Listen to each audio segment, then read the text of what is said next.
এখন রাত প্রায় 2:45, মানে অনেকগুলো লাইভ একসঙ্গে দেখতে হলো পরপর। মানে আগে কিছু কিছু লাইভ দেখেছিলাম টুকরো টুকরো করে, কিন্তু তারপরে স্ট্রিম লাইভ যেটা সোমা ওয়ার্ল্ডের ওখান থেকে হয়েছে, সীমার ওখান থেকে হয়েছে, মানে সীমাদির ওখান থেকে হয়েছে, তারপর আমাদের সঞ্জয়ের একটা লাইভ হয়েছে, তারপর দীপ্তিদির ওখান থেকে একটা লাইভ হয়েছে।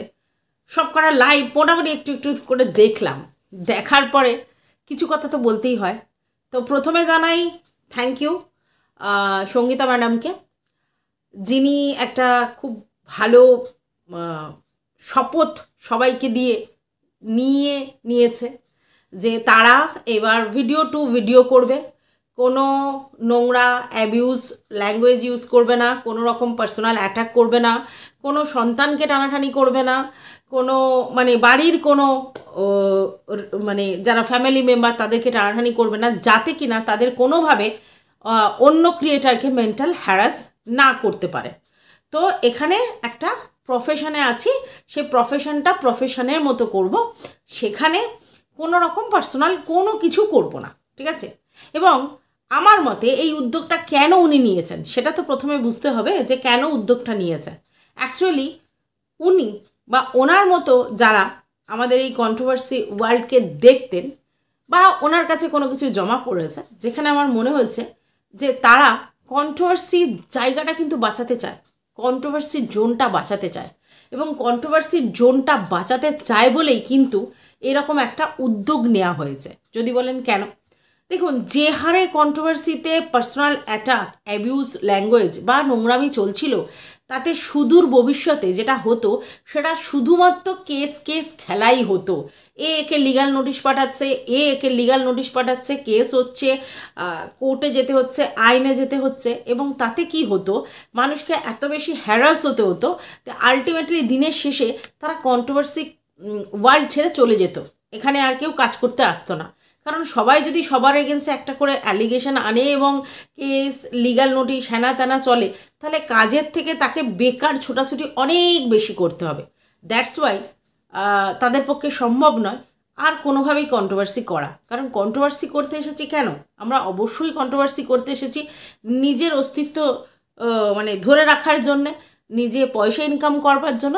একটা প্রফেশন যেখানে কাজ করলে আমরা ঠিকমতো আর্ন করতে পারি। তো আমরা বেশিরভাগই এখানে রয়েছি কি ওই বললাম ওই 30, 35, 40, 45, 50 এরকম ধরনের মহিলারা, যারা কিনা এখানে একটা কেউ এটাকেই মেন জোন করেছে, কেউ এটাকে সেকেন্ড একটা জোন করেছে, মানে তারা হয়তো কিছু অন্য কিছু করে প্লাস এটা করেছে নিজেদের মানির ফ্লেক্সিবিলিটি পাওয়ার জন্য, যাতে তাদের অনেক কিছু যেগুলো ছোটোখাটো জিনিস ইচ্ছে অনিচ্ছা পূরণ হয়। এই ব্যাপারটাই কিন্তু মেন ব্যাপার। এবং সেই জায়গা থেকে কিন্তু কন্ট্রোভার্সি জোনটাই যদি নোংরা মতে ভরে যায় এবং এই আইনি ঝামেলায় জড়িয়ে যায়, তাহলে আলটিমেটলি কী হবে, দিনের শেষে সব ক্রিয়েটাররা বেরিয়ে যাবে ফ্রাস্ট্রেটেড হয়ে, বা কাজ করতে না পেরে, বা পয়সা অন্য জায়গায় খরচা হয়ে। তো তাতে কি একটা করে ক্রিয়েটার বেরিয়ে গেলে কন্ট্রোভার্সি কাকে নিয়ে করবে? তো সেই জন্য কন্ট্রোভার্সি জোনটাকে বাঁচানোর জন্যই কিন্তু এই উদ্যোগটা ম্যাডাম নিয়েছে বলে মনে হয়, সেটা আমার ফার্স্ট মনে হয়, ঠিক আছে। এবং সেই জন্য ওনাকে অশেষ অশেষ অশেষ ধন্যবাদ যে আপনি এরকম একটা প্রচেষ্টা করেছেন, ঠিক আছে। একদিনেই তো একটা মানুষকে চেনা যায় না, তো একটা মানুষের উদ্দেশ্য কি, একটা মানুষ কি করতে এসেছেন এখানে, সেটা বুঝতে একটু সময় লাগে। তো আমার মনে হচ্ছে সেটা। তো যাই হোক, এটার পর আমার যেটা সবথেকে প্রথমে বলার দরকার সেটা আমার সম্বন্ধে, সেটা হচ্ছে অনেকেই দেখে এখানে বলছে, মানে লাইভে উঠে বলছে যে এখানে প্রত্যেককে গালি দিয়েছে, প্রত্যেককে অ্যাবিউজ ল্যাঙ্গুয়েজ ইউজ করেছে, এবং প্রত্যেকে পার্সোনাল অ্যাটাক করেছে, নোংরাভাবে কন্ট্রোভার্সি করেছে। নেভার, এই কথাটা প্রত্যেকে বলাটা ঠিক নয়, বেশিরভাগ করতে পারে, ঠিক আছে। তো তার মধ্যে আমি একজন নিজেকে মনে করি যে কিনা সবসময় ভিডিও টু ভিডিও করে এসেছি আজ পর্যন্ত, এবং আমার প্রথম প্রোটেস্টটাই ছিল গালি এগেনস্টে। গালি দেয়া যাবে না, নোংরা অ্যাবিউজ ল্যাঙ্গুয়েজ ইউজ করা যাবে না, কারণ আমার মুখের ভাষা আমার পরিচয়, এটা আমি মনে করি। দ্যাটস ওয়াই আমি কোনো দিন গালি দিইনি, ঠিক আছে। আমি পার্সোনালি কীরকম বা আমার কার সঙ্গে কি আছে, কার সঙ্গে কি ইদ্যত আছে, সেখানে আমি কি ল্যাঙ্গুয়েজ ইউজ করি ডাজেন্ট ম্যাটার। বাট আমি আমার কর্মক্ষেত্রে কোনো দিন কোনোভাবেই কোনো গালি কাউকে দিইনি, এটা আমি হলফ করে বলতে পারি, আমার ভিডিওগুলো দেখলেই বোঝা যাবে। প্রথম। দ্বিতীয় কথা হচ্ছে, আমি কোনো দিন কারোর বাচ্চা, তার মা বাবা এদেরকে ধরে টানিনি, যাতে না তাদেরকে কোনোভাবে মেন্টাল হ্যারাস মানে হয় আর কি, এরকম কিছু করিনি। আমার মা বাবাকে টানলেও, আমার বাচ্চাকে টানলেও আমি তার মা বাবা, তার বউ বাচ্চা এবং তার ফ্যামিলি মেম্বার কাউকে টানিনি, এটা আমি জানি। হ্যাঁ, এইবার আমি দুজনের হাজব্যান্ডের কথা বলেছি, একটা হচ্ছে সীমাদির এবং একটা হচ্ছে দীপ্তিদির, দুজনের হাজব্যান্ডের কথা বলেছি। কিন্তু কি ইয়ার কি মেরে লাইভে দীপ্তিদিকে হয়তো একটু পুঙ্গু পুঙ্গু করেছি এবং পুঙ্গুর হাজব্যান্ড এই এই এই এই এই ওরা ওদের রিলেটেড, আমি কিন্তু তাকে কোনো বাজে কথা বলিনি এবং সীমাদির হাজব্যান্ডকেও টুবোদা করে কিছু বলেছি। আর তাছাড়া আমার মুখ থেকে কোনো রকম অ্যাবিউজ করা কোনো ল্যাঙ্গুয়েজ বা কোনো রকম নোংরামি আমি কোনোদিন করিনি, ঠিক আছে? আমি শুধুমাত্র ভিডিও টু ভিডিওই কন্টেন্ট করেছি। এবার অনেকেই বলতে পারে যে তুমি নিজের প্রশংসা নিজেই করছো, না না, মানে বলার দরকার। অনেক কন্ট্রোভার্সি ক্রিয়েটাররাই দেখি বলছে সবাই সবাইকে বলেছে, তো দ্যাটস ওয়াই আমার মনে হয় যে আমি আমার জায়গাটা ক্লিয়ার করে দেওয়া ভালো। এমন নয় যে আমাকে কেউ কিছু বলেনি, আমাকে বলেছে, বাট আমি লাইফে ইগনোর করাটাকে সব থেকে ফার্স্ট প্রায়োরিটি দিই। যে আমার যদি মনে হয় এই জিনিসগুলোকে ইগনোর করবো তো ইগনোর করেছি, ঠিক আছে? আচ্ছা, এইবার অনেকেই আমাকে বলে যে তুমি ভীষণ ইমোশনাল, তুমি বলো তুমি প্রফেশনাল। আমি তাদের উদ্দেশ্যে জানাই আমি কিন্তু সত্যিই পার্সোনালি খুবই ইমোশনাল, এটা খুব স্বাভাবিক ব্যাপার, কেন একজন আমি হিউম্যান বিং, আমার ইমোশন থাকবে এবং সেটা অবশ্যই আমার ব্যক্তিত্বের সঙ্গে যায়, তাই জন্যে আমি ইমোশনাল। কিন্তু আমি প্রফেশন জগতে কোনো দিনই ইমোশন শো করিনি এবং সেই জন্যে সবথেকে বড় কথা হচ্ছে কেন শো করিনি, কারণ আমি জানি যদি আমি এখানে ইমোশনাল হয়ে পড়ি তাহলে আমাকে হার্ট হতে হবে।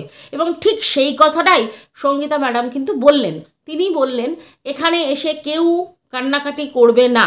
হ্যাঁ, কান্নাকাটিটা কি একটা ইমোশনের পার্ট, তো আমাদের লাইফের মানে আমাদের ইমোশনের পার্ট। আমি যদি কেঁদে ফেলি মানে আমার দুর্বলতা আমি দেখিয়ে ফেলি, এবং যদি আমি দেখিয়ে ফেলি তার মানে হচ্ছে আমাকে লোকে সেই জায়গাটা থেকে আমাকে হার্ট করা মানে মানে সুবিধা পাবে। এইবার অনেকেই বলতে পারে যে তাহলে তুমি কিন্তু একবার কেঁদেছো, কখন? হ্যাঁ, রিমি একবার লাইভে, ওপেন লাইভে বসে তার মানে নিজেকে ডিস্ট্রয় করার চেষ্টা করেছিল, সেই সময় আমি ফিলিংসে একটু চোখ দিয়ে কেঁদে ফেলেছিলাম। হ্যাঁ, কিন্তু সেটা আমার নিজের জন্য না, ওকে দেখে আমি কষ্ট পেয়েছিলাম। কষ্ট পাওয়া আর নিজের জন্য হার্ট হয়ে কিছু বলা, দুটোর মধ্যে ডিফারেন্স আছে, ঠিক আছে? যদিও সেদিনকে আমার কেঁদে কেঁদে ভিডিওটা করা উচিত হয়নি, কিন্তু তবুও সেই সময় ওই সাডেনলি ওটা দেখে আমি ভীষণই কষ্ট পেয়ে গেছিলাম যে একটা মেয়ে কীভাবে এইভাবে নিজের লাইফটাকে স্পয়েল করতে পারে, এটা তো আমার কোনো দিন দেখার অভিজ্ঞতা হয়নি কোনো দিন, তার জন্য আমি এটা করেছিলাম। আদারওয়াইজ আমি কিন্তু কোনোদিন কান্নাকাটি করে ভিডিও করিনি, এবং আমাকে কেউ হার্ট করেছে তার জন্য আমি এসে কেঁদে ফেললাম, বা আমি কোনো জায়গা থেকে কষ্ট পেয়েছি তার জন্য কেঁদে ফেললাম, এটা কিন্তু কোনো দিন করিনি, ঠিক আছে? আমি আমারটা বুঝিয়ে দিলাম তোমাদেরকে। এইবার হচ্ছে যে লাইভটায় একটা কথা বলা হচ্ছে, সেটা হচ্ছে শাস্তি একমাত্র সঞ্জয়ের এগেনস্টে, এবং আর সবাইকে নিজেকে চেক করে নিয়েছে। আচ্ছা, এইবার কথাটা হচ্ছে সঞ্জয়ের এগেনস্টে বলছে অনেক জিডি পড়েছে, অনেকে অনেক কিছু করেছে। হ্যাঁ, এবং ম্যাডাম বলছে আমি ক্ষমা করার কেউ নই। হ্যাঁ, এইবার বক্তব্যটা হচ্ছে কিন্তু এটাই, ব্যাপারটা হচ্ছে সঞ্জয়কে যে আমরা বলছি ক্ষমা করে দিতে, তো ক্ষমা করে দিতে মানে কি হিসেবে ক্ষমা করে দেবে? যে সে আর কোনো কিছু করবে না, ওর কোনো শাস্তিযোগ্য অপরাধ যেন না হয়, প্রথম বলছে। আচ্ছা, এইবার ম্যাডাম ওখানে বলছে 15 জন তার নামে জিডি করেছে, তার নামে কি করেছে আমার সেটা অতটা বোধগম্য হয়নি। তাহলে সেই 15 জনের কাছে তো আর সঞ্জয় গিয়ে ক্ষমা চাওয়া সম্ভব নয়, গিয়ে করাও সম্ভব নয়, আর সঞ্জয় মনে হয় ক্ষমা চাইতে ইন্টারেস্টেডও নয়। তাহলে সঞ্জয় যদি মনে করে যে এই ব্যাপারটাতে লড়বে, তাহলে কিছু করার নেই। মানে যেই 15 জন ওর এগেনস্টে যা করেছে, যেটাই করেছে, তার এগেনস্টে যদি সঞ্জয় লড়তে চায় তাহলে আমাদের কিছু বলার নেই, ঠিক আছে? এবং এগুলো কিন্তু সবটাই পাস্টের ঘটনা, কোনোটাই কিন্তু প্রেজেন্ট নয়। কারণ সঞ্জয় নিজেকে প্রেজেন্টলি পরিবর্তন করেছে, সঞ্জয় নিজেকে পরিবর্তন করেছে অনেকটা, পুরোটা করতে পারেনি।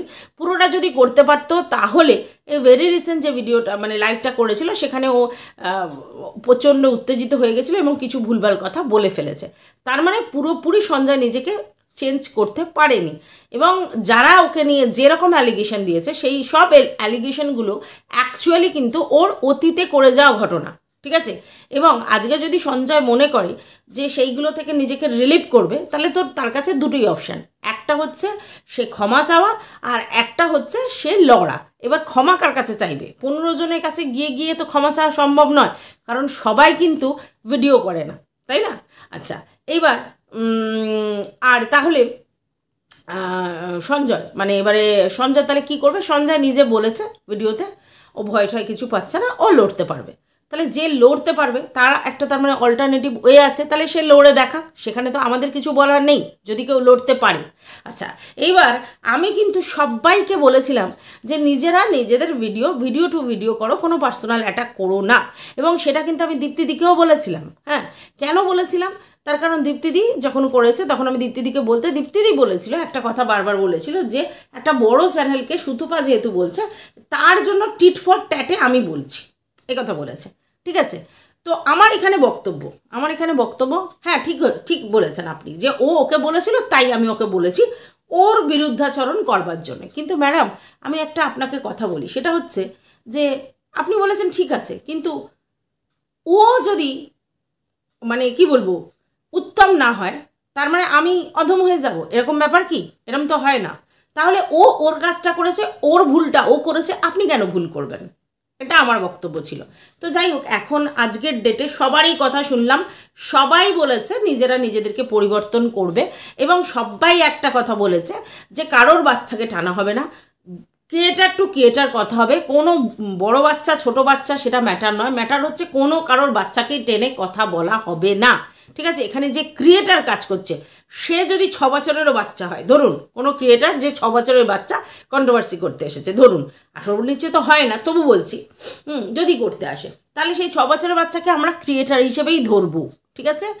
আর যদি একজন ক্রিয়েটার যার বয়স 50 ঊর্ধ্ব, তার যদি বাড়িতে 25 বছরেরও মেয়ে থাকে, সে কিন্তু তার কাছে বাচ্চা, কারণ সে তো ক্রিয়েটার নয়। ব্যাপারটা বুঝেছেন তো?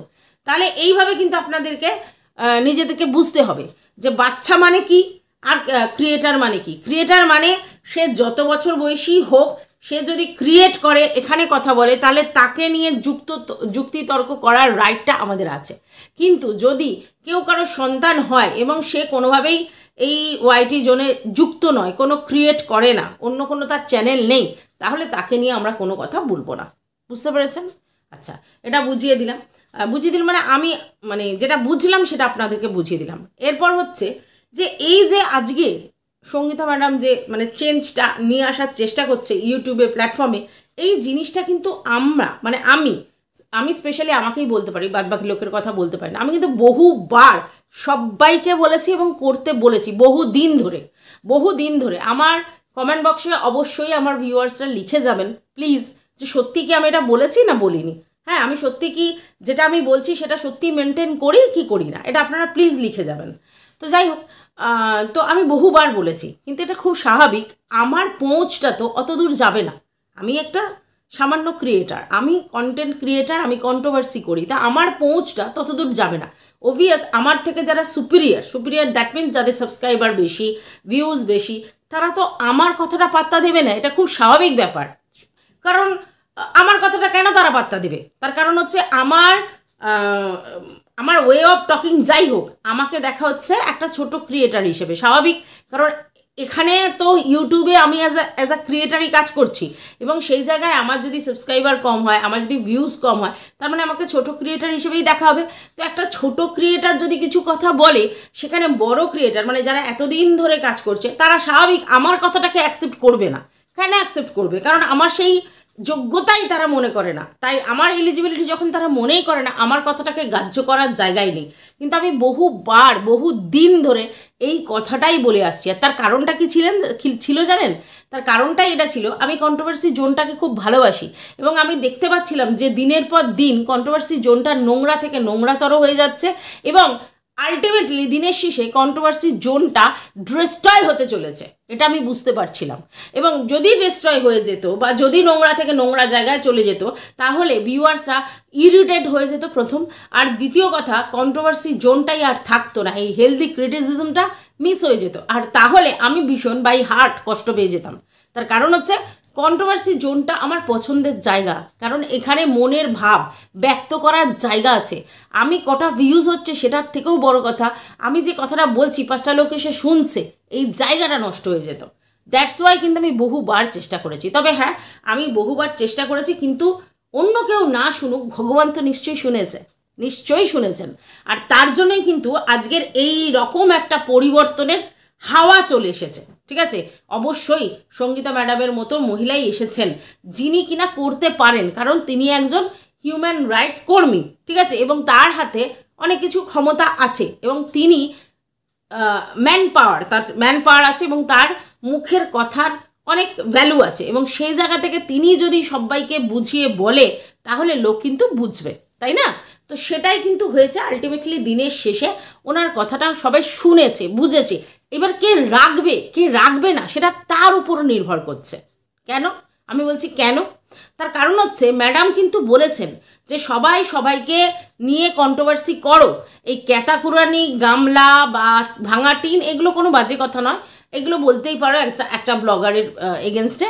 হ্যাঁ, তো তেমনি আমরা মিত্তির মশাই বলতেই পারি। হ্যাঁ, তো এগুলো করা যেতেই পারে, কিন্তু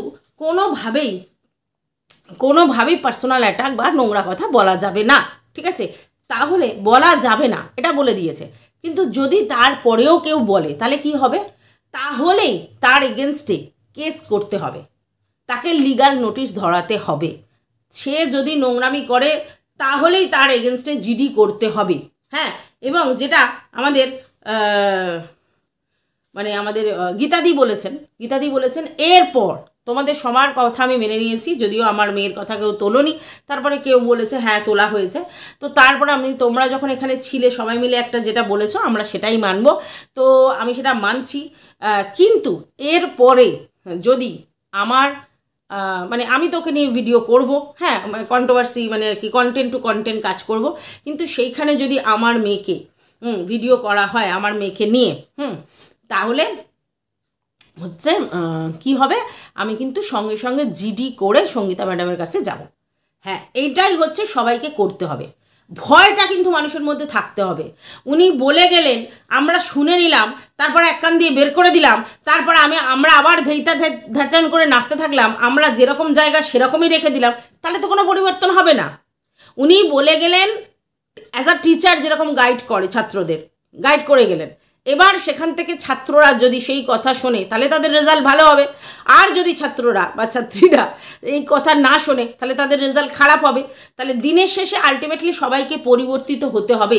যারা পরিবর্তিত হয়েই আছেন তাদের কোনো চিন্তাই নেই, কিন্তু যারা পরিবর্তিত হননি তাদের কিন্তু পরিবর্তিত হতে হবে, এবং কন্ট্রোভার্সি টু কন্ট্রোভার্সি করতে হবে, কন্টেন্ট টু কন্টেন্ট কন্ট্রোভার্সি করতে হবে, এবং সেটা এন্টারটেনিং পারপাসে করতে হবে, নিজের যুক্তিতর্ক দিয়ে করতে হবে, কিন্তু সেখানে কোনো রকম নোংরামি রাখা চলবে না, এবং এটা মেনে চলতে হবে। যে এরকমভাবে মেনে চলবে অর্থাৎ তারা কিন্তু সারভাইভ করবে, আর বাদবাকি যারা মেনে চলবে না তাদের এগেনস্টে কিন্তু লিগাল ব্যাপার করা হবে, লিগাল অ্যাকশান নেওয়া হবে, তাদের উপরে ফলো আপ করা হবে, তাদেরকে থানায় তাদের নামে জিডি করা হবে। এটা কিন্তু মাথা রাখবেন। আমি কিন্তু আগের দিনেই একটা ভিডিওতে বলেছিলাম যে শাস্তি খুব প্রয়োজন। জীবনে যদি শাস্তি আমরা কোনোদিন না পাই তাহলে আমরা নিজেরা রেকটিফিকেশন করতে পারবো না, তাই শাস্তি কিন্তু প্রয়োজন। শাস্তি কি তোমাকে একেবারে সেই বিশাল শাস্তি দেওয়া হবে, লঘুদোষে গুরুদণ্ড না, কিন্তু তোমাকে ছোট হলেও শাস্তি দিতে হবে, এবং শাস্তির মূল্য শাস্তি পাওয়ার পর তুমি কিন্তু মূল্যটা বুঝতে পারবে যে কোনটা তোমার ভুল ছিল, কোনটা তোমার ঠিক ছিল, এবং যদি তুমি সঠিক পথে যাও তাহলে আর কোনো চিন্তা নেই।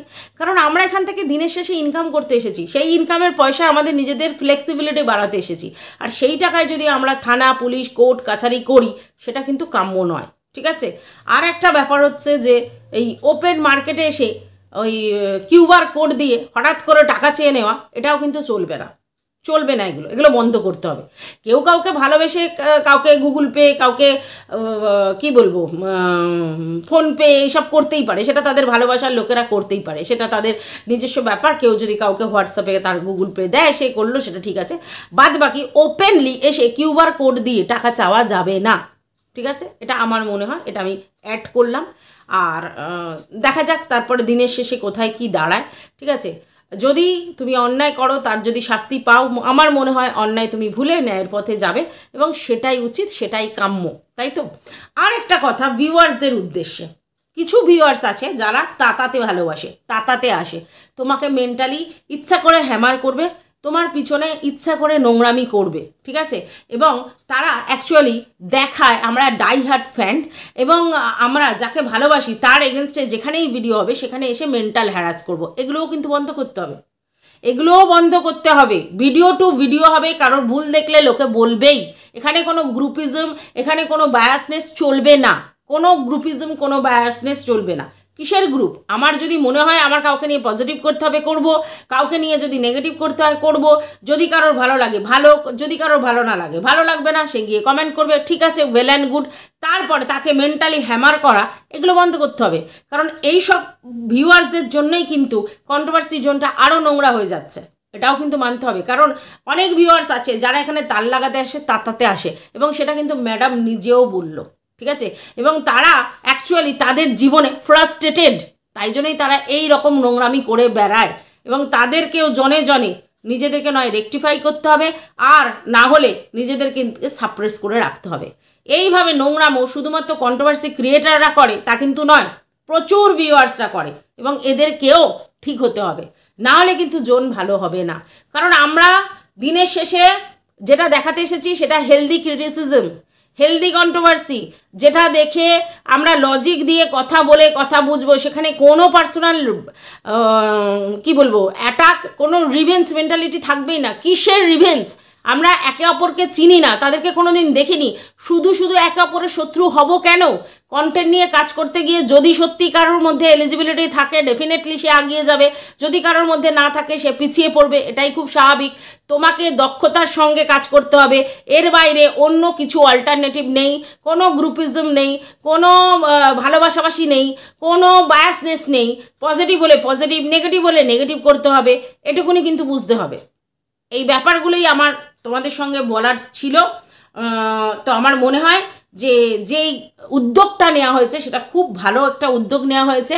যদি সেটাকে আমরা সবাই মিলে সুষ্ঠুভাবে সুপরিকল্পিতভাবে চালাতে পারি, তাহলে মনে হয় কন্ট্রোভার্সি জোনটা আরও হেলদি একটা জায়গা হবে, এবং আমাদের ভবিষ্যৎ প্রজন্ম কন্ট্রোভার্সি জোনে কাজ করে সফলতা পেতে পারে। আর এই জায়গাটা একটা খুব ভালো ইনকাম করার জায়গা হবে, এবং কন্ট্রোভার্সি মানেই নোংরা, এই যে মেন্টালিটিটা, এটাও দূর হবে।